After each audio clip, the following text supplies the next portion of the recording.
Every office associate should have a basic understanding of property management math. And even though most of these calculations are generated automatically with reports, it's always good to know how to do them manually, and it makes you look super smart. The calculations we are going to cover in this class are basic functions for traffic, occupancy, and renewals. So, let's dive in. Let's start with your closing ratio. This number can generally be obtained from a leasing summary report, and let's be honest, it's the one we care most about, right? To calculate your closing ratio, take the total number of leases for the week and divide it by the total number of traffic for the week. For example, assume you have 20 visitors or pieces of traffic to the property for the week, resulting in 6 leases. Let's also assume one person was previously shown an apartment a few weeks ago. You would calculate the closing ratio like this. 6 divided by 19 equals 32%.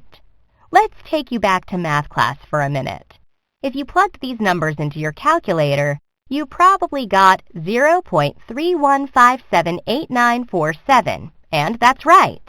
To convert this into a percentage, move the decimal point over to the right 2 times, then round up from there.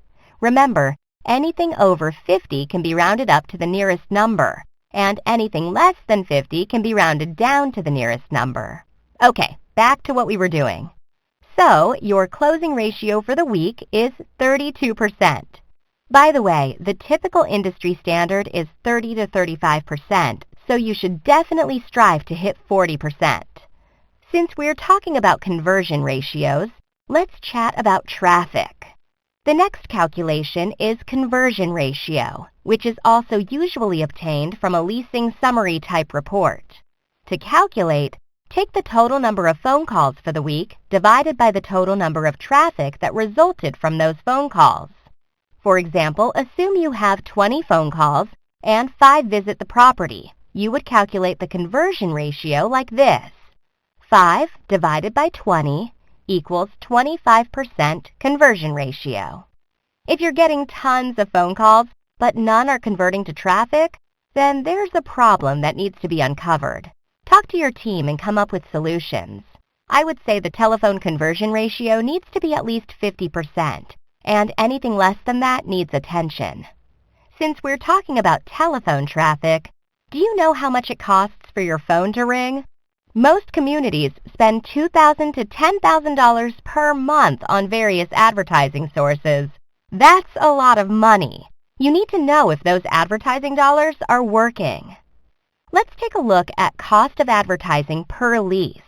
To calculate, take the total amount your property is spending an advertising source, then divide by the number of leases generated by that source, and this will show you the cost per lease. For example, assume your property pays $1,000 per month for an online ad, and that source generated 3 leases. You would calculate the cost per lease like this. $1,000 divided by 3 equals $333 per lease. This number is very important for determining where to spend advertising dollars, so be sure you know what it is for every advertising source. Let's break this down a little further and look at cost of advertising per piece of traffic.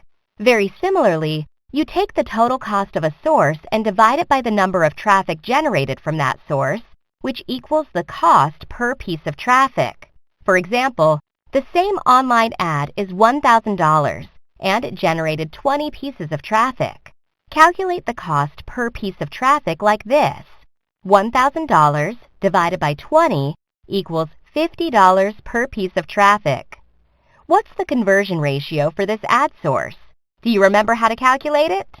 In this scenario, take the total leases for that source for the month, then divide by the total pieces of foot traffic for the month. 3 leases divided by 20 pieces of traffic equals 15% conversion ratio for this online ad source. When your advertising sources are costing $200 plus per piece of traffic, and the conversion ratios are less than 50%, it might be time to reevaluate to see if your dollars might be better spent elsewhere. So, how much traffic do you need to meet your monthly leasing goals? Let's take a look. To project the traffic required to meet leasing goals, you take the total number of leases needed divided by the average closing percentage for the property, and this equals the projected traffic required to meet leasing goals. For example, let's assume 10 leases are needed for the month and the property has an average closing ratio of 25%. Calculate the traffic required to meet goals like this. 10 divided by 0.25 equals 40 pieces of traffic needed. This puts things into perspective, doesn't it? What if your community only gets an average of 30 pieces of traffic a month? It's going to be hard to reach the leasing goal, right? This really drives home the need to hone your leasing skills to raise the overall property closing ratio. You can see here how it's really a team effort. You have to see the big picture here. If your community has a tight marketing budget, the luxury of increasing your Facebook ad spend might not be an option, so the only option is raising the overall property closing ratio. Let's move on to some leasing calculations, starting with exposure. First, calculate the total exposure in apartments, which is the total number of vacant apartments plus the total number of apartments on notice. For example, assume a 340-unit property has 14 vacant apartments and 10 on notice. 14 plus 10 equals 24. Then, subtract the total number of pre-leased apartments, and this will equal the total exposure in apartments. In this same example, the 340-unit property has 7 pre-leased. In this scenario, 24 minus 7 equals 17 total exposed apartments. Then, calculate the exposure percentage by taking the total exposure in apartments divided by the total number of apartments, and this will give you the exposure percentage. Calculate the exposure percentage as follows. 17 divided by 340 equals 5% exposure. Exposure is a hot topic, as generally there are two opposing viewpoints. Some managers think an exposure lower than 5% means the rents are too low, which makes sense, right? If you were to raise rents, leasing might slow down and residents might give notice, and as a result, exposure will go up. But on the flip side of this, the extra money that's being collected on each apartment because of the rent increase might make up for the increased exposure. Some managers like to see the exposure less than 5% because it means the property is full. Talk to your manager about exposure, as they will know the overall big picture and goals for the property. Let's move on to property percentages, the most important of which is occupancy. For this class, we're going to focus on the physical occupancy for the property. You may hear the term economic occupancy, and we will cover that in Property Management Math 301. To calculate occupancy, take the total number of physically occupied apartments and divide it by the total number of apartments, and this will give you the physical occupancy percentage. For example, assume you have a total of 438 apartments at your property, and 420 of them are occupied. Calculate the occupancy percentage like this. 420 divided by 438 equals 95.89% physical occupancy. So, what's the opposite of occupancy? That's right, you guessed it, vacancy. Your vacancy percentage as well as your occupancy percentage is often found on a report similar to a weekly box score. Some systems may have a different name, but generally this report shows the occupancy and vacancy snapshots for your property.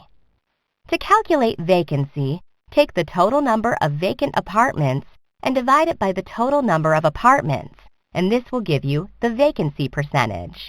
For example, you have 438 total apartments, and there are 18 vacant apartments. Calculate the vacancy percentage like this.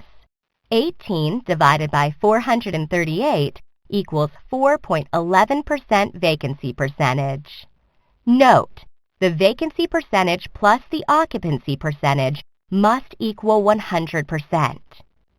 In this scenario, 95.89% plus 4.11% equals 100%. Taking a deeper dive into occupancy, Let's calculate the total leased percentage next. This is a two-part formula. First, take the total number of occupied apartments and add the total number of leased but not occupied apartments. For example, out of a total of 438 apartments, assume you have 420 occupied apartments and 10 apartments leased but not occupied. 420 plus 10 equals 430.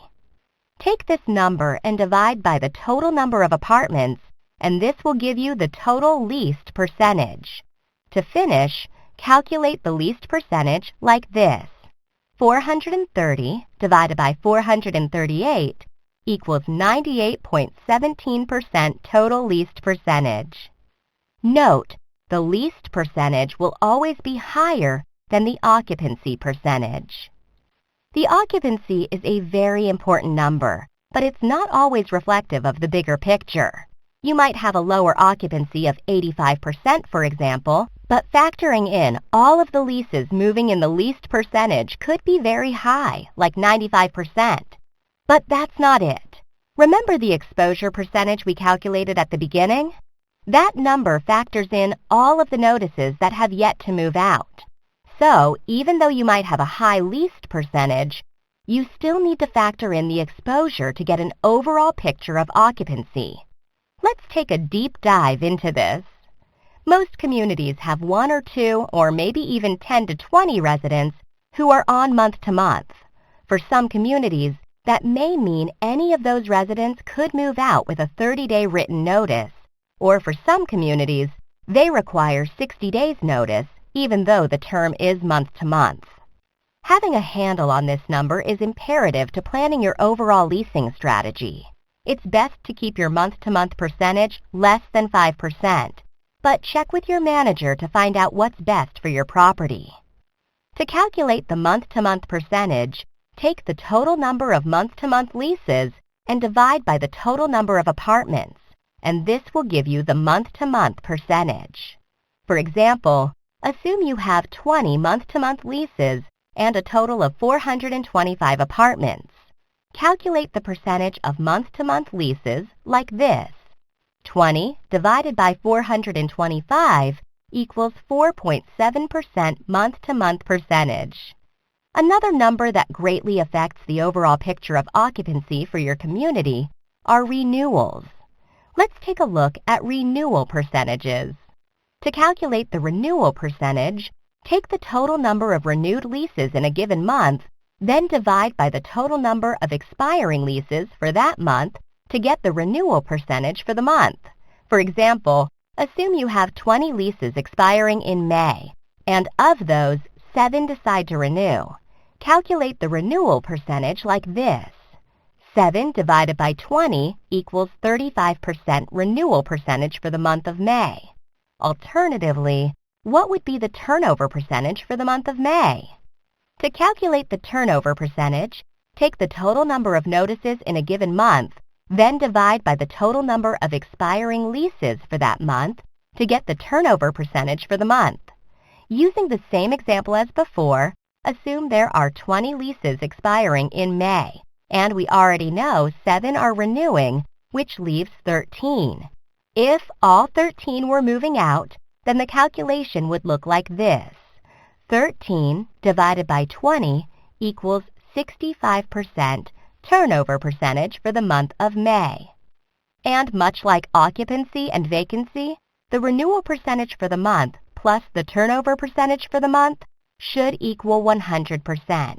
In this scenario, 35% plus 65% equals 100%. But what if some of the 13 go on month to month?